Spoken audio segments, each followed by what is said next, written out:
thank you, audience, thank you, moderator today. I'm Mei-Hsin from Taiwan. I formed my association 20 years ago. I wrote 2 books about pattern monetization published by Cambridge Scholar Publishing. Like many of you, I provide service to AIPBI, Intel, LSI, and adjunct teaching in many universities in China, India, include National Law University, Jaipur, and Delhi. And I also, like many of you, have been visiting scholars in CFC, MPI, TP, Russian Academy of Science.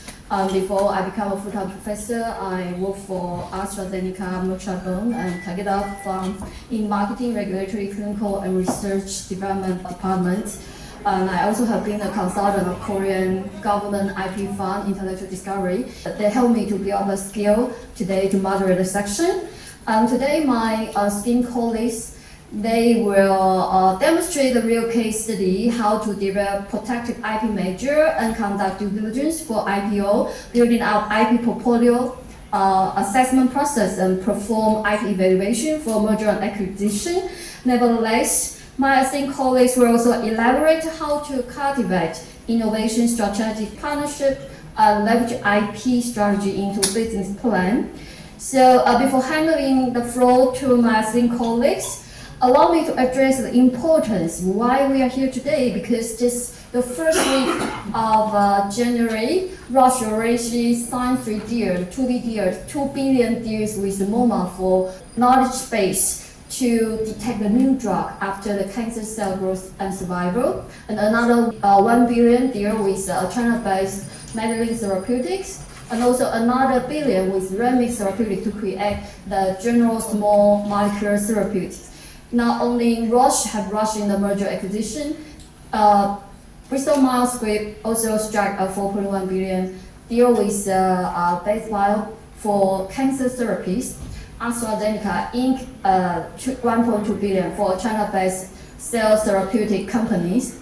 But not only pharmaceutical company, they are also eager in merger acquisition. Also Taiwan company, AUO, they have acquired Bayer Hellas Control company in Germany for 600 million euro last year. VT Electronics, also from Taiwan, acquired Future Electronic Canada for 3.8 billion US, also last year. For companies who can have the competence, ability to perform merger acquisition, they have very powerful competence, not only business-wise, but also IP as the core. So today I would like to hand over the floor to our speaker.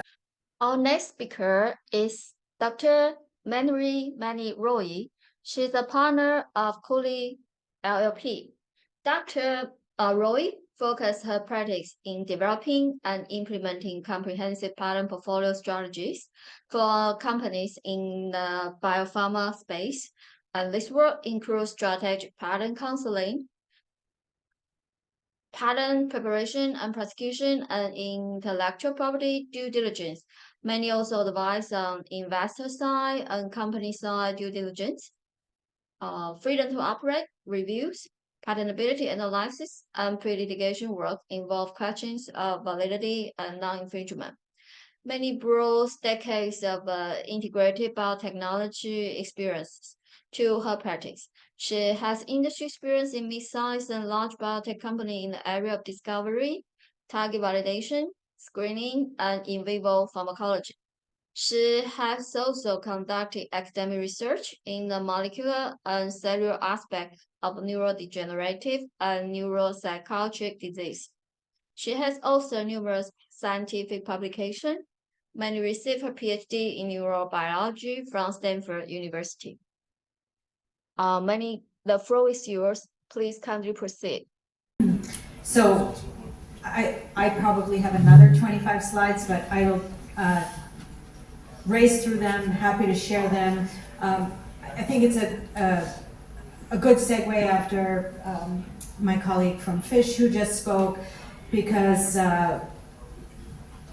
when you ask about what is building the right IP strategy, it's like, how do you raise kids, right? That's a big question and a big answer with a plurality of answers, and it depends on what stage you are, what's happening, what is the context. So I largely practice in the biopharma space, and I work with largely small to mid-size emerging technologies. And a large part of what I do is advise clients as they are pre-commercial and then entering into having their first product, no revenue streams, largely private funded, getting them ready for IPO. So I think where my colleague Dr. Roy-Chaudhuri just ended is where we start a lot of getting our clients prepared. So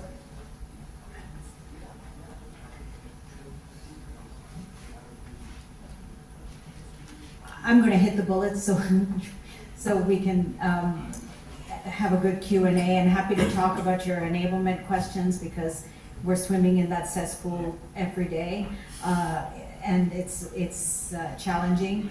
But really, we want to make sure our companies build comprehensive IP portfolios. There are obviously strategies, defensive, offensive. My colleagues have spoken about that, and understanding what the third-party space does. What is happening in the third-party space. I would also like to talk about IP due diligence, the basics of what, when, why, and the timing, and what's the process. Again, I'm happy to share my slides, so we can, just race through some of these. But as we all know, IP is a key business asset. When it's not strong, when it's weak, can prevent financing, acquisitions, and really can have negative impacts on valuations. And again, I speak largely in the biopharma space where for many years, maybe even upwards of a decade, IP is everything, especially until a product gets approved. A good IP portfolio at least covers the key products and actually creates real barriers to entry and even has some offensive aspects to deal with competitors. When you start establishing protection for company products or advising your clients, whether you're in-house or advising clients, again, in the biopharma space, in the life sciences, it has to be multi-pronged. Make sure you're getting coverage for not only the compositions, but methods of use, devices, making, kits, systems, and make sure that the IP plan is constantly paralleling the R&D plan. The more that you can understand the business, the better and stronger your IP portfolio will be. And it's not just, again, about the products, but how they plan to be packaged, how they're going to be sold, what are the key markets, regulatory issues in the drug space, of course, reimbursement issues, manufacturing processes, and as well as equipment and disposables necessary for the products. Education of employees is also key, making sure that they are constantly identifying patentable material, disclosing relevant art so that, so that you're satisfying duties of disclosure and maintaining confidentiality. Again, in the life sciences space, this is the long play. All this is sort of under the radar for the first 5 to 10 years. And so we see a lot of slip-ups if companies are racing ahead without a strong plan. So ways to strengthen protection is to file in key countries, constantly look for gaps in claim coverage, make sure claim language stands up to tests of claim construction, and consider growing the portfolio by licensing. Understanding the landscape is key, understanding third-party space. Monitoring competition also helps frame both the offensive and defensive strategies, understanding what your competitors are up to. We monitor at several stages, at the beginning of an idea, at the changing of an idea, pre-commercialization, at points before investment, and then of course during getting up to acquisition. These are probably things you're well aware of, do's and don'ts. Again, happy to share your slides. You can use it as a checklist, but to make sure your IP is strong. Just want to spend a few minutes on the diligence side. What is IP due diligence? Again, it can mean a lot of things, but it's essentially an investigation into the accuracy of the information provided to potential investors. or partners. And you hear companies say, or we have a strong IP position, or we have no FTO issues, or we have no patent problems. And those are the statements that are being evaluated during diligence. And it really is done to help investors assess overall IP risk. And we see it often, right? Identification of significant issues may lead to failed transactions or really significant changes in valuation. These are an example of times when it's done financing, partnering, M&A, royalty stream monetization, and underwriting of public offerings. How long does it take? Well, sometimes it takes a week, sometimes it can take a couple of months. If you are on again, I represent small companies, so we're often on the selling side, right? We are being acquired, or we are trying to get investment, or we are trying to partner with a larger company. And so would encourage you as companies or your clients who are in the situation to be responsive, do not be deceptive, and disclose important IP risks upfront.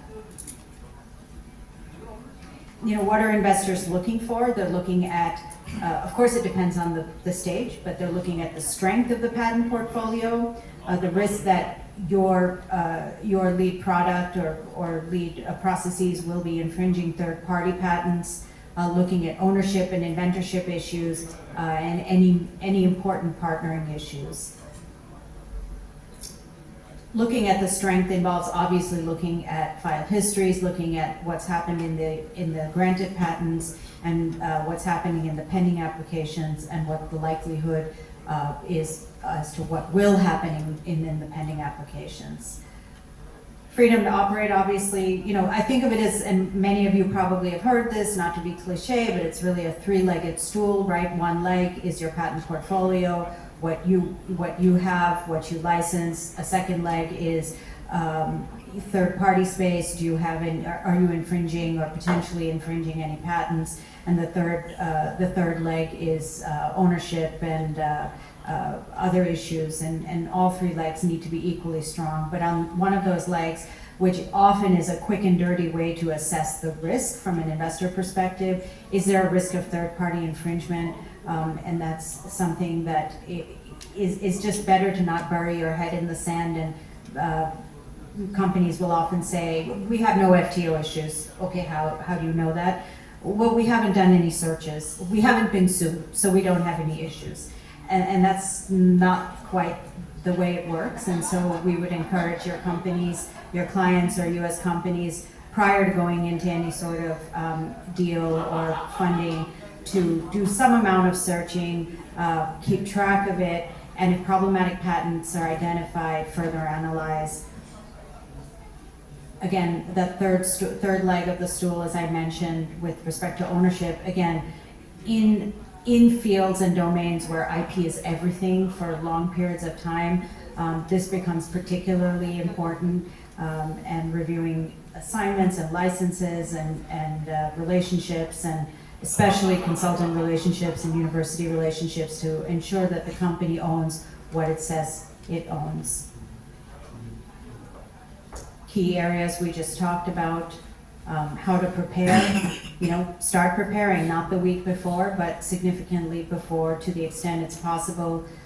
Look savvy and prepared, try to clean up IP positions, get the diligence done quickly, be open, proactive, cooperative, as I said before, don't be deceptive. Pick a team that can answer. It's probably better that the CEO doesn't answer all the IP questions. Let the CEO answer the business questions. With all due respect, it doesn't, if you have teams to sort of shield each other, have technical questions answered by CTOs, CSOs, inventors, and to the extent IP counsel can shield the legal questions. That's often a very efficient and effective division of labor. Prepared to provide many of these things on this list. You can take a look at the slides. And common mistakes we see that affect funding is disclosures made prior to filing patent applications, either too early or too late, putting in too much detail or not enough detail in applications, I think as the gentleman asked earlier, not giving enough thought to foreign filing strategies and worldwide coverage, issues with employments and consultants, not assigning their IP timely or properly, taking suggestions from those who don't have obligations to assign, and playing games generally with inventorship and ownership. Thank you very much.